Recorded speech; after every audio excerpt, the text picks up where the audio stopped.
Nostalgic മുട്ടായി. ആരെങ്കിലും കഴിച്ചിട്ടുണ്ടോ അറിയില്ല, ഞാൻ നല്ലോണം കഴിച്ചു. എനിക്ക് ഭയങ്കര ഇഷ്ടമാണ്. ഇതിപ്പോൾ വീണ്ടും വിപണിയിൽ ഇറങ്ങിയിട്ടുണ്ട്. അന്ന് ഇതിനെന്താ എത്ര പേരുമാ 10 പൈസ അങ്ങനെ 50 പൈസ അങ്ങനെ 1 റുപ്യ 2 റുപ്യ അങ്ങനത്തെ ആയിട്ട്. ഇപ്പം നല്ല ടേസ്റ്റ് ഉണ്ട്. നല്ലൊരു ടേസ്റ്റുള്ളൊരു മുട്ടായിയാണ്. എനിക്ക് വാങ്ങി. ഞാൻ ഇന്ന് ഇവിടെ ഒരു കടയിൽ കണ്ടപ്പോൾ വാങ്ങിയതാണ്. ഇത് മുട്ടായി നിങ്ങൾക്ക് ഓർമ്മയില്ലമ്മ? കടിച്ച മുട്ടായി. എന്ത് മുട്ടായി? കടിച്ച മുട്ടായിയാ. ഇത് കത്തിയൊന്ന് മുറിച്ചുണ്ട്. ഞാൻ പൊളിച്ചു തരാം.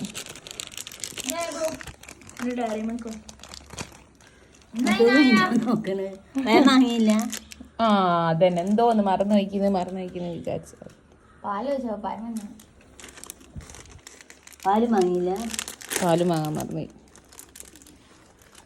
എടേ ബേബിന് മുട്ടായിട്ടിയോ? ആ ഇട്ട് ഇട്ടായിട്ടില്ല. ഇതാ നമ്മളെ പണ്ടത്തെ ഒരു മുട്ടായിയാണത്. ഇതാ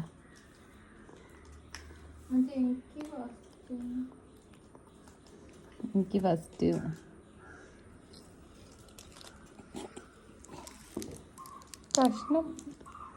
കഷ്ണം നോ.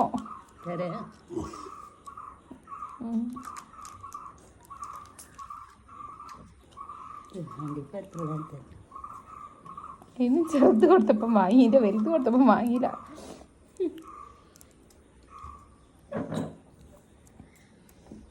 ഞാൻ വലുതല്ലേ, അപ്പൊ എനിക്ക് വലുത് തരണ്ടേ? അത് മാത്രമേ ഉള്ളൂ. ആരത് വാങ്ങിക്കൊണ്ടുവന്ന്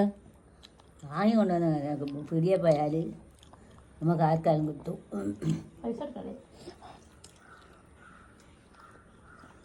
ഇതിന്റെ ബദാമിൻ്റെ ഉണ്ട്, അണ്ടിപ്പരിപ്പിൻ്റെ ഉണ്ട്, കുറേ ഉണ്ട്. അല്ലേ ബേബ്? നമ്മൾ ടേസ്റ്റ് ഉണ്ടോ? കടലപ്പൊടി. അത് ഇത് കടല പീനട്ട് മുട്ടായി ആണിത് സംഭവം. ഇതിൻ്റെ ഉള്ളിൽ പീനട്ടും ശർക്കരയും വെച്ചിട്ടുള്ള സാധനം. അല്ല ബേബു? ഇത് തിന്നണ്ട, അങ്ങോട്ട് കൊണ്ടോ. നല്ല സ്ഥലത്ത് നയിക്കലോ ഉണ്ടാക്കണ ഒക്കെ വേണല്ലോ. ഇഷ്ടമല്ലാത്തൊന്നും തിന്നൂല. ബിജു അല്ലേ?